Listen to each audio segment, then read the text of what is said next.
Mwiriwe neza nshuti zanjye, nongeye kubasuhuza mbifuriza amahoro y'Imana ndetse n'imigisha. Iyi ni Arinsho AI TV show. Nongeye kuba naza kugira ngo tuganire. Uyu munsi bafite ikiganiro cyiza cyane. Ikiganiro cyanjye gifite ikibazo kigira kiti: ese wigeze wibaza niba umuntu mukundana ajya ashaka gukora imibonano mpuzabitsina ariko ntabikubwire? Hari ibimenyetso rero abantu benshi birengagiza, ari byo ngiye kubabwira muri iyi video. Ngiye kubereka ibimenyetso 5 bikunze kugaragara. Komeza urebe video yose rero ugeze ku musozo, kuko icyanyuma gikunze gutungura abantu benshi. Muri iyi video tugiye kurebera hamwe bimwe mu bimenyetso bikunze kugaragara ku muntu uri kumwe n'inshuti ye cyangwa se n'umuntu bakundana washatse kuba yaba yakora imibonano mpuzabitsina. Ushaka kwibaza ati si ubwo umuntu yabimenya ati? Kurikirana video yose ntigucike. Wibuke ko ibi bimenyetso nubwo umuntu ashobora kubigaragaza ariko biba bidahagije ubwabyo, kuko uba ugomba kuganira n'uwo muntu muri kumwe ndetse mukabyemeranya, muri make mukemeranya ko iyo mibonano mugomba kuyikora. Nibyo byiza, ni nabyo bifite agaciro, kuko icyo gihe iyo mugiye kuyikora muyikora mwese mwishimye. Kurikirana rero, tugiye kureba ibimenyetso 5 bikunze kugaragara ku muntu uri muri relationship cyangwa se uri mu rukundo, wakunze cyangwa se washatse gukora imibonano mpuzabitsina.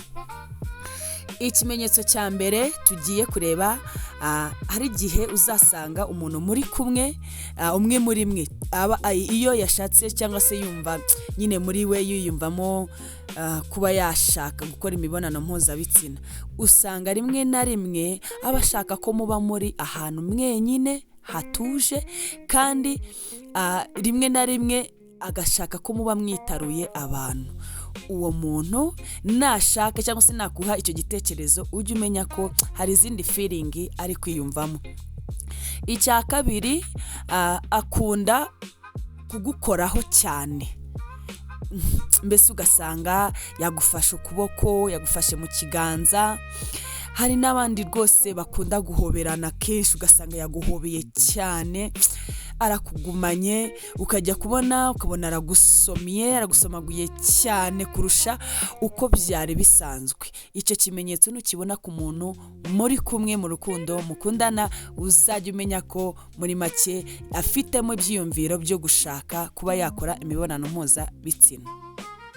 Icya gatatu rero, akunda kuganira ku rukundo n'ubusabane bw'abashakanye. Akenshi na kenshi ugasanga arakuzanira iyo topic, icyo kiganiro ashaka umukivugaho cyane, mbese agakunda kubigarukaho kenshi. Nawe aba yumva nyine mu by'ukuri ndatekereza ko namwe muri we kubyumva. Ikindi cya kane, akunda kukwiyegereza mu buryo budasanzwe, mbese akakwereka ko ashaka ko mugirana ubusabane bwimbitse, mwegerana cyane ku buryo budasanzwe. Icya gatanu, ashobora gutanga igitekerezo cyo kurarana hamwe cyangwa se kuba ahantu mwenyine igihe kinini. Umuntu muri kumwe cyangwa se umuntu mukundana nazajya guha icyo gitekerezo, ujye wumva ko akeneye imibonano mpuzabitsina, kabone niyo atakubwira ngo ndashaka kuyikora gutya n'umunwa we, ariko we muri we aba yumva bishaka. Tugana ku musozo rero w'iki kiganiro, sinshaka kubatindira uyu munsi.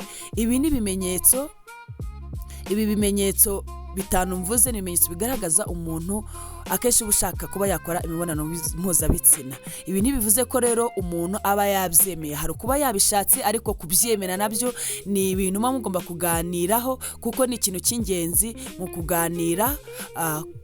kuganira kuri icyo kintu, mu kubahana, ndetse buri wese akubaha icyemezo cya buri wese.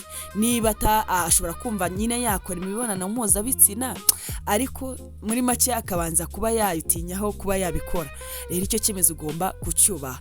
Niba wakunze iyi video rero, kanda subscribe, like, share, cyangwa se usangiza abandi ubu butumwa, kandi rwose urabugize neza. Ibimenyetso kandi wongere ubyibuke ubitekerezeho, nujya uba wabibona ku muntu w'inshuti yawe, ku muntu mukundana, ujye umenya ikintu ashatse kukubwira. Muri iki gihe ntabwo ari ngombwa ko umuntu umubwira ngo ndashaka ko dukora imibonano mpuzabitsina. Hari ibintu byinshi wakora akabibona ndetse nawe ukabyiyumvamo ndetse ukabyisangamo. Murakoze cyane rero, iyi ni Aline TV show.